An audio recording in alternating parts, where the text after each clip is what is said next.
Well, this isn't the video. I thought I was making the day. I'm a news channel. We talk about the news. We do get some occasional opinions on things, and we have a podcast and live stream where we go more in depth on little individual topics, like my thoughts on Donkey Kong Bonanza, which has been absolutely incredible, by the way. I've been playing a lot of it since it came out. I'm not even that, like, I don't even want to say I'm that far in. I only have one transformation, although I'm in the area where you're going to get the ostrich transformation. I don't want to give away too many spoilers right now, but it's because I'm taking so much time, like exploring these levels and discovering so many secrets. I'm not even 100%ing it. I'm just playing the game the way that I want. It really encourages this level of exploration that I haven't really felt in a Nintendo game, at least, probably since Tears of the Kingdom and Breath of the Wild. It's got that level of, I just really want to see what happens when I go over here or dig over there or climb by here or make this really cool jump here. It's very fascinating how this game probably has, at least from what I'm seeing, a very short main story where, like, if you want to just smash to the end, you can get there pretty quickly. But there's just so much the game encourages you to try out and do that I don't really want to rush to the end, even though I am curious what's next in the storyline. That being said, well, that's what I've been doing, and that could be what this video could be about. I find myself wanting to talk actually about the wider gaming landscape of the internet, something that a lot of us content creators deal with on the daily, be it the fellow co-hosts on my podcast, like Gamebird Classic and Thunderstash Gaming, or maybe it's just other guests we have on, like Rogers Base or Nintendo Land, or in the case of today, we're actually going to be talking about Ant Dude. He's a really big content creator who makes a lot of Nintendo content, and his content is generally pretty positive. He put out a video recently about the Switch 2 launch and his experience with the system, and it's 45 minutes long, and it's actually generally a very, very positive video on Switch 2. But of course, in the world of the internet, when you're positive about something that others are extremely negative about, it kind of leads to you getting attacked. Now, look, at my channel, I sometimes sort of invite that in.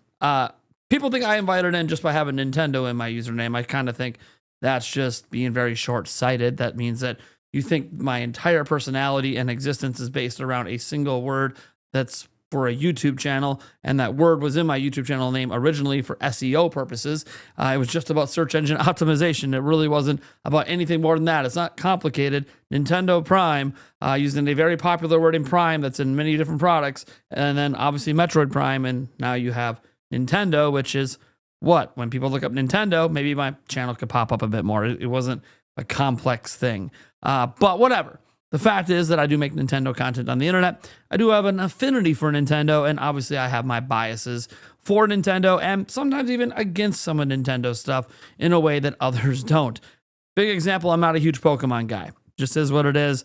I also thought things like the fact that we still can't message our friends is kind of bullshit. I also don't like that we have to pay to play games online. I don't like that on any platform, especially Nintendo's, because last generation, they gave us free online play to start the gen and then ripped it from us and made us pay for Nintendo Switch Online. Regardless of it being a cheaper form of paying than other platforms, I still don't like the idea of paying to access my own internet, especially in peer-to-peer games where we're running it locally on our own ISP anyways. But that's neither here nor there. The point is, yeah, I have my affinity and bias for Nintendo, and I do invite in some of that criticism. Sometimes it's because I do choose to interact with the trolls. I do choose to interact at times with some of the anti content creators, the ones that thrive on negativity. I do choose to respond to random strangers on places like Twitter and Blue Sky and Instagram and other places. So I invite some of this stuff in because I find that interacting with people who have differing opinions than me not only helps me maintain a wider scope of understanding the grander scheme of the controversies around certain decisions Nintendo and these other corporations make. It also lets me stay grounded a little bit because, look, we're going to read the comments anyways. They're going to fly across the feeds. They're going to be on our phone and our notifications anyways. Why pretend that stuff doesn't exist unless you obviously need to for your own mental health? For me, it's actually more healthy to interact a little bit than it is to just ignore it and bury my emotions. That doesn't work for me. Now, we're getting into this because Ant Dude has been attacked quite a bit over the last 24 to 48 hours over his positive video because he didn't necessarily focus that much on some of the negatives. It's not that people feel bad that he's having a good time. It's that they're criticizing him massively for not being harsher about the negative aspects of the system. And when I talk about this guy, he is really, really positive. You can see his videos. I'm not even subscribed to him, so this isn't someone I have a deep knowledge of, but I watched his video here, very positive video. But you see, he was praising Mario Kart World 3 weeks ago. He really wanted to talk about the newer Super Mario Bros. Here, Star Overdrive, right? These are like a lot of positive videos. He makes a lot of positive videos on about mostly Nintendo stuff with a few third-party things thrown in as well. So you can see that he's a channel that runs mostly on positive. Now he goes into a little bit of the negative stuff like the eShop and stuff on the 3DS and Wii U, but the bottom line is he actually is fairly positive as a content creator. That's the vibe he brings. So to expect him to be hypercritical when he makes mostly positive content, I think is barking up the wrong tree. Now, before we dive into how anyone that doesn't read the comments knows that this guy's been dealing with negativity, because he actually commented on it, I want to make sure that I remind you we are giving away 2 games right now. They're games of choice for either PlayStation 5, Xbox Series, Switch or Switch 2, or even PC. They are standard edition games. Yes, you can pick any game you want. All you gotta do is go down to the link down in the pinned comment or the description to enter. You must be 18 or older per legal requirements. And let's go ahead and dive in. So he put up a post on his community section, and this is really how people, even if you weren't paying attention, know that this stuff's been getting to him. He's been getting a lot of these negative comments. So here he is, and let's just read through his response before we talk more about this. Antdude said, reply, my new Nintendo Switch 2 video. A couple days have passed, and if anything has been made clear, it's this. Some of my bits and opinions completely misread the room. Regarding the opening with drinking ice soup, it was just a bit I saw online and wanted to do based on how expensive the console and its games are. And he does do this little bit at the beginning. It was neither here nor there, but I guess if you were offended by it, you were offended. It happens. Wasn't that big a deal, and it was on screen for a few seconds, but whatever. Obviously, with part of my job being to buy new games and consoles for content, I was planning to cover the Switch 2 launch regardless, but I never intended to make light of how costly everything is. That, as well as any other related lines in the video, were meant in good humor. We all know the Switch 2 console price and subsequent game prices suck. I know what it's like to be in a position where you struggle to pay for things or afford things you want, as I didn't come from money growing up. Me either. Actually, I grew up very poor. I know, especially right now, a lot of people are struggling, and I'm in a fortunate place where I have access to these games to review and talk about them. I'm hopeful for a near future where people don't feel like they're being priced out of their hobbies or just simply Nintendo games in general. Games are meant to be enjoyed, and for that, they need to be accessible. I didn't convey that well in the video, and for that, I apologize. Second, to address my general positivity for the Switch 2 and not acknowledging blatant issues with Nintendo as a company, aka being a Nintendo shill. Things like game keycards, general greediness with things like welcome tours pricings, issues with Mario Kart World Online, Switch 2s being bricked by certain users using Switch 1 games, which he wasn't even aware of until after the video went out. And yeah, it's all bad, and I always want the company to be better. My video was meant to share my personal experience during the Switch 2's launch window, which was generally positive, and I'm excited for the future. At the end of the day, I want my favorite franchises to succeed, and I want to feel comfortable being critical of things that need change. I never want to lie or fake emotions for the sake of a video. That's not me. And if that disappointed you in that video and you expected better of me, that clearly is a quote that has gotten to him, well, I apologize for that too. I don't take it all back, but I'm sorry I didn't give you the message that you expected. All in all, certain aspects of the video could have been conveyed better. All I want to do is share gaming opinions and hopefully entertain you in the process. I got a couple other Switch 2 videos planned, as well as more ROM hack spotlights and retrospectives. And as always, I appreciate your support and your time. I'm just a guy who plays games for a living, and I'm thankful every day that I get to do this and have people like you who enjoy what I do. Thank you and have a great day. This was the ice soup joke here. That was obviously a play at things being really expensive. And hey, I can't afford to eat anything else, right? It was just a joke. I don't know why that upset people so much, but it is what it is. Obviously, the comments are going to be mostly in support of him because the people that read community posts are not often the people you're trying to reach with these sort of posts. They're going to be your most hardcore fans. So you're going to see things. Your first mistake was reading the comments. Your second was taking them seriously. Keep doing you, Ant Dude. I can't believe that people were bothered by the joke and what the hell is wrong with you people. As you see over and over again, most of these comments, especially the ones that he's liking, are going to be positive. You'll see some critical comments in here if you go ahead and read through all of them. He's a very big YouTube channel, but for the most part, the people who read your community posts are usually your most hardcore fans. It's kind of like if you don't normally live stream and then you live stream, or even if you do normally live stream like me, I only get 2 to 3, sometimes 4,000 views on a live stream in total. Those are going to be like the hardcore fans of my base. I have 158,000 subscribers. There's not 158,000 people watching my lives, and even not at 158,000 watching every video. So a hell of a lot more people watch my videos than they do my live streams. So it lets you know your live stream audience is probably your more hardcore audience. Your community post audience is your more hardcore audience. Your video audience, however, reaches a much broader spectrum. In fact, I can tell you from experience that 50% or more of viewers of my own videos are not subscribers. So you are reaching a much wider base, not just the people who subscribed exactly for, in this case, Ant Dude's positivity and the way that he approaches gaming and his opinions and all that. So yes, it is very true that you're reaching a wider base, and because of that, you're going to receive more criticism. And the bigger the channel you are, the more criticism you're going to get. I know firsthand that there's a massive movement out there on the internet that's not as big as the consumer base. To be clear, the consumer base for Switch and Switch 2 and everything is so much larger than any of these online conversations. But that doesn't mean the online conversations don't have merit. Yeah, I want things to be cheaper. Yeah, game key cards aren't great. Even though I do have some and people get mad at me, things like Bravely Default and stuff, I get it.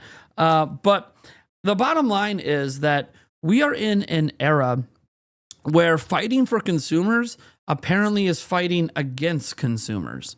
And that's where I don't fundamentally understand what is happening.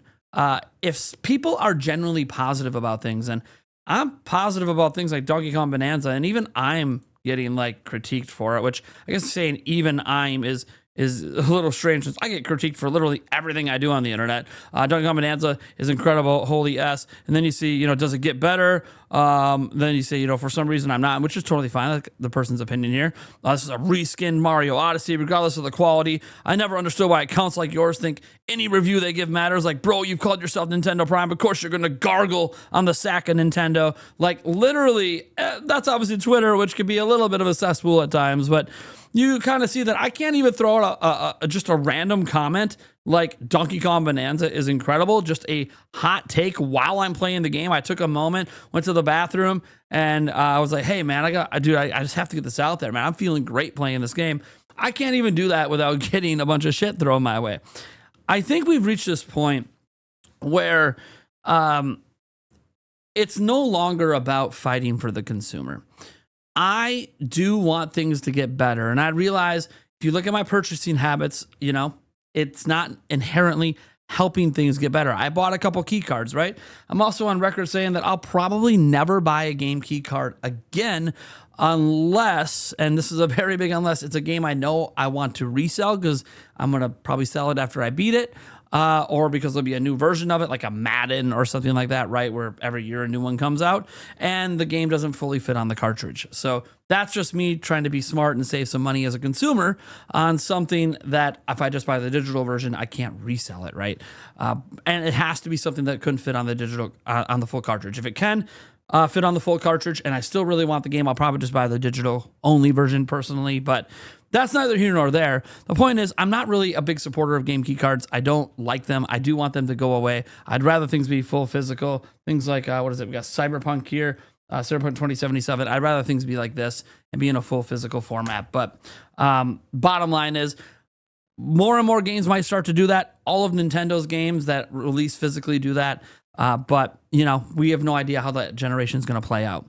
What I can say is, I'm all for fighting for the consumer rights and trying your best to make things better for everyone, to make gaming more accessible, to bring prices down. Yeah, I might be in a fortunate situation where I can afford certain things if I want them. Like if they charge $100 for the next 3D Zelda game, yeah, I can afford it and I might be willing to pay for it, but that doesn't mean that that's actually a good price for all consumers. I'm kind of a hardcore Zelda guy. My kids are going to feel priced out. My daughter has talked many times. She's watching me play Donkey Kong Bonanza right now, and I'm having an absolute blast. And my boys come in, and they're like, "Oh, I really want to get Donkey Kong Bonanza," because they're watching and they think it's great. And I'm like, "Well, guys, you have to have a Switch 2. It's a Switch 2 only game." That once they get over the shock of, "Oh my God, I can't play this on Switch," sort of thing, because my kids are 12, and my boys are 12 and 10. And so for most of their life that they can remember, Switch has been the only Nintendo system. So like they're just now getting into that realization that new devices come out and those new devices have games the old devices can't play. So it's kind of a shock they're going through right now. Once they get over that, my daughter always brings up, "Yeah, guys, but it's $70. It really bothers my daughter that it's a $70 game. She's 14. I don't know why. She doesn't have a job. She doesn't have to pay for anything, and she's never paid for a single thing she owns. But it bothers her. And I know why it bothers her that it's $70. It wasn't too long ago that I caught her watching some videos on YouTube, and it was videos from content creators that were chastising $70 price points from Nintendo, saying no game is worth $70 when it comes from Nintendo. And I find this interesting because it was creating this sentiment with my daughter, who has no concept of the value of money anyways, that $70 is evil. Kind of weird. Meanwhile, despite that, she told me she wants a Switch 2 and Donkey Kong Bonanza, even though she knows what it costs. And she's spreading that rhetoric that it's evil, but she wants it anyways. This is what I mean. I think the opus is not on negative people to be going after positive content creators. I think the opus is to go after the company itself. I talked recently in a video how I think one of the reasons that Sonic Racing Cross Worlds is a physical game, a full physical game, is because Sega's released like 3 or 4 games on Nintendo Switch 2, and all of them are game key cards, and the game key cards themselves are probably not selling very well. I'm not saying the games are selling bad, that I don't know, digital sales and all that, but I think physically they probably saw a huge percentage drop off compared to Nintendo Switch where the games were physical. So they have decided we're going to go with a full physical version of Sonic Racing Cross Worlds on Switch 2. Now, some people have pushed back on that and said, hey, well, maybe it's just because it's the first big brand new AAA type game they're bringing over. And that could be the case, but then why is it not day and date? Kind of feels like this decision was made after the fact, because it's the only system that's not getting the physical version day and date. It's getting it a month or two after the digital version. They're still trying to push Switch 2 owners to all digital with their games. Does that sound like a company that is committed to physical, or does that sound like a company that is almost reluctantly putting it on physical to try to see if it sells better than the Switch 2 game key card games did? You see what I'm saying? Something about it feels off, but it's possible that decision was made because the market has been rejecting game key cards.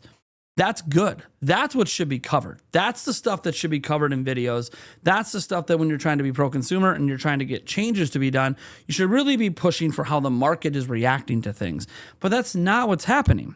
What's happening is content creators like me and others that are more positive about Switch 2 and having a genuinely good time are being attacked in mass, not just by other negative content creators, but just by the general masses that are against this stuff, as they try to ruin our fun to create their own narratives.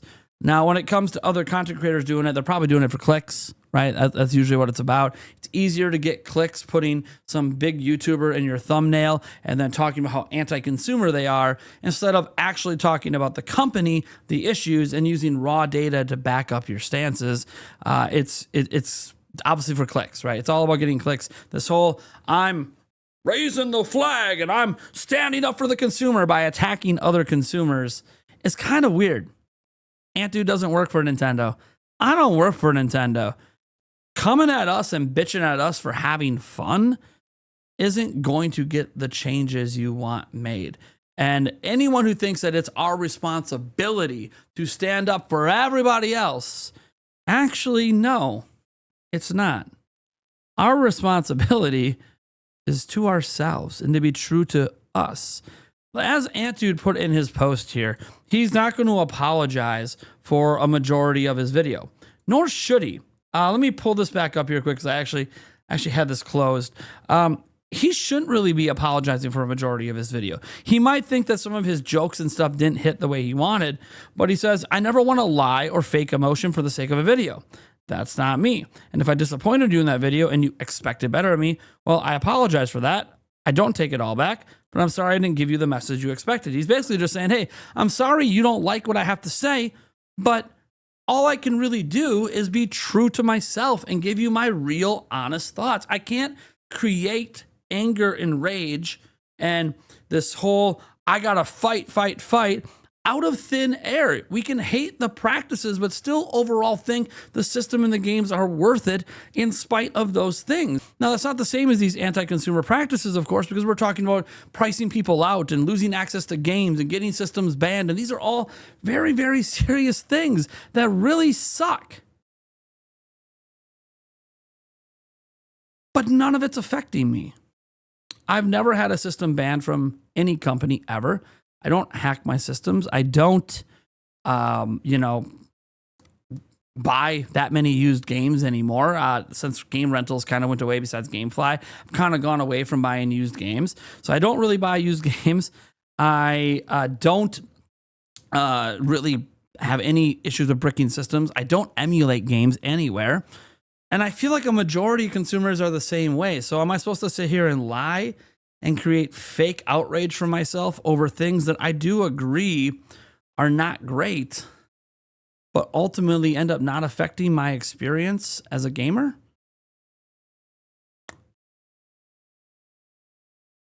To do that would be going out of my way to project something forward that I'm not personally feeling. And that's the same thing here with Ant-Dude and a lot of us content creators. I got no problem, by the way, if you're somebody who is really so angry and so against all of these things that that's all you can talk about every day. What's swimming in your mind all day long is how anti-consumer Nintendo is, how anti-consumer Apple is, and Samsung and Sony and Xbox and whatever. Pick your least favorite multi-billion-dollar corporation. If all that circles through your mind all day long is how bullshit it all is, I understand that. There's people that do that with politics. There's people that do that with religion and science and everything else. You pick the thing, you pick your lane, you get angry about that thing, and that's all that swims through your head. And as a content creator or a commenter online, you focus so much on just this negative stuff. In fact, sometimes it becomes addicting. I truly believe that there are some people that are just addicted to being negative. I have seen so many people that will talk negative to me, and then when you check some of their comments, they're not just negative to me, they're negative about everything. They haven't made a positive comment in years on anything, anywhere, about anything. They only come online to talk negative.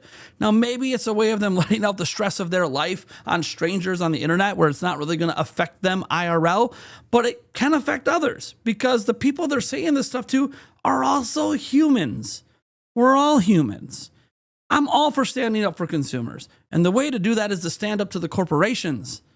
It's not to stand up to the other consumers. Standing up towards other consumers doesn't change anything.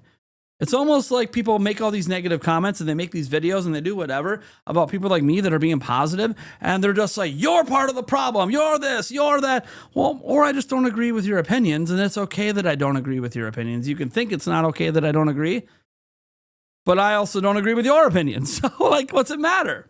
What's it matter in the end? You should stand up to the corporation. I've always said the number one thing to do as a consumer, our number one power, if you want to stop anti-consumer practices, is the power of your wallet. Okay? The power of your wallet. Let me explain. If you want changes to happen, you got to stop buying things, right? If you want Pokemon to get better, people got to stop buying the Pokemon games. That's the bottom line. You got to speak with your wallet until it gets better. you don't, it's not really going to change all that much, no matter how much you bitch online, no matter how many videos you make. You know, another way you can get feedback, Nintendo sends out surveys. They sent out another survey recently. Yes, fill out those surveys. Be honest in those surveys. Give real feedback, constructive feedback. Don't attack them, yell at them, bitch at them, and swear. They're going to throw that stuff in the trash. They're not interested in that. They want real constructive feedback that is aimed at making things better rather than aimed at just being angry, just being like an angry mob. That doesn't do anything. Companies are going to ignore that. Also, be sure to speak forward to the company itself. Don't go after like the individuals. Like, don't go attack Miyamoto or Onuma. You know, Sakurai working on Kirby Air Riders. He doesn't technically not a Nintendo employee, but he obviously works with Nintendo. Don't go after the employees. Go after the business, right? Speak out against the business. Make your movements about the business. Get your petitions out there. Get your feedback in those surveys. And more importantly, close your wallet. Close your wallet. And I know some people will sit back and go, well, there's ways I could circumvent all of this. I'll just buy everything used. Cool. So none of my money goes to Nintendo. Cool. Did you buy a digital game? 30% of that went to Nintendo. You're still supporting them.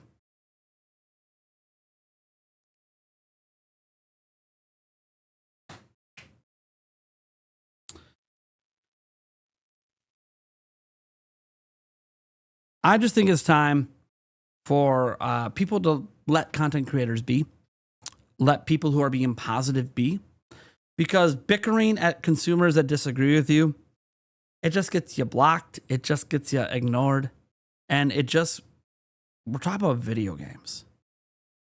I don't know about you guys, and I don't like to get into world politics and all this stuff and all the things going on. I think there's a lot bigger concerns in the world right now than what's happening in the video game space. That doesn't mean we shouldn't care about it. This is a space I'm very passionate about. I have a career built around it. I'm very passionate. But I also think that it starts to become circular. The complaints we have about Switch 2, the stuff that keeps coming up, the stuff that people are bitching about, are the same things that people were bitching about 3 months ago. And all this online bickering hasn't changed a thing. The Switch 2 is still $450. Mario Kart World is still $80. Donkey Kong Bonanza is still going to be $70. NSO price is still going to be what it is, right? Nintendo's not going to get rid of their policies on actual like piracy stuff and all of that and like bricking systems. You want those policies to change, you got to go make governmental changes. You got to get policies changed at government. Yelling online at Nintendo and talking how anti-consumer it is doesn't change anything. Attacking content creators and calling them shills and all that doesn't actually change anything. If you're truly, honestly upset about this, there are processes you can go through to start proper movements that could actually get real change made to stop corporations from being to implement those policies. And the number one thing is just not buying their stuff at all. But beyond that, you actually got to get changes to stop corporations from being able to do certain things. In Europe, this actually happens quite frequently. There's a lot of ways in Europe, the stop killing game movements as just an example, where you can at least force government to consider policy change, right? They might not change the policy, but at least they're forced to look at it, consider it, and hear the arguments. There's ways you can do that in other countries as well.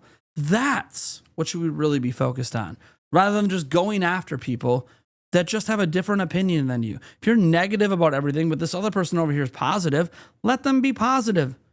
They're not actually hurting you. You might think they are, but they're going to be positive regardless of what you say, so you're not actually changing anything. You're just wasting your time when that energy could be better put towards actually creating fundamental change.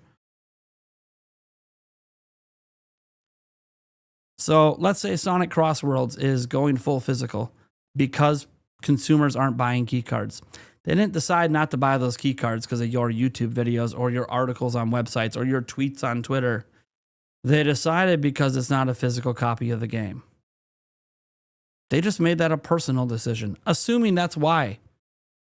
And even in saying that, you're now okay with physical games releasing after digital games?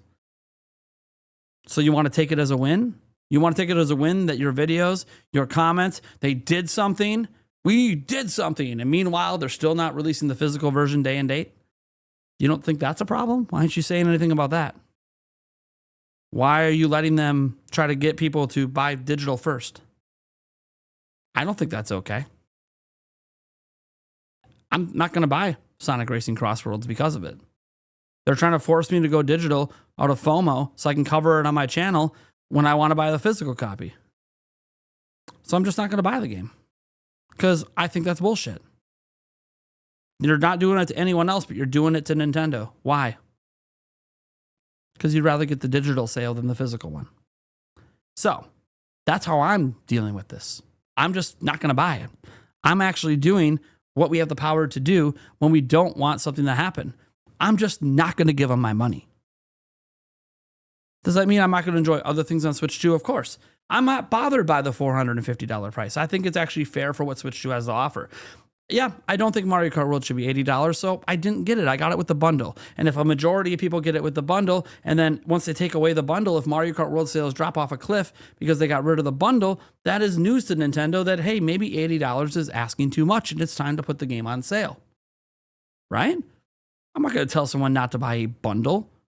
Why would I tell anyone not to buy a bundle for $50? Mario Kart World is worth $50. I'm not going to tell people not to buy that. But when the bundle's over, I do hope that Mario Kart World sales kind of fall off. I do hope they do. Because all that's left is the $80 version. I would love to see that fall off. Don't know if it will. It's really popular, you know? It's just like GTA. I don't really want GTA to be $100, but it's really popular. Hardcore fans are going to buy it. So, am I going to sit there and keep making videos on it? Probably not. Because I'll be moved on to something else that I probably enjoy. Like Donkey Kong Bonanza right now. I can tell you right now, coming up this winter, Age of Calamity, or was it Age of Imprisonment? Sorry, so many dang Hyrule Warriors games. Age of Imprisonment. Yeah, I'm probably gonna be talking about that because I'm really excited to play that game. Can't wait to see that story about Princess Zelda in the years that she was in the past at the founding of Hyrule, at least the Hyrule that's in Breath of the Wild, Tears of the Kingdom. Man, I'm really excited with that one, the Rauru and the Imprisoning More. And I know it's not the Imprisoning More from my childhood, but I don't really care. It's the retconned Imprisoning More. We could talk about the timeline implications and, oh my gosh, does any of this affect the Legend of Zelda movie and the new casting? And oh my God, there's so much. There's so much I'm actually excited for. Sorry, I'm just not going to let myself get down in the dumps about things that other people care passionately about.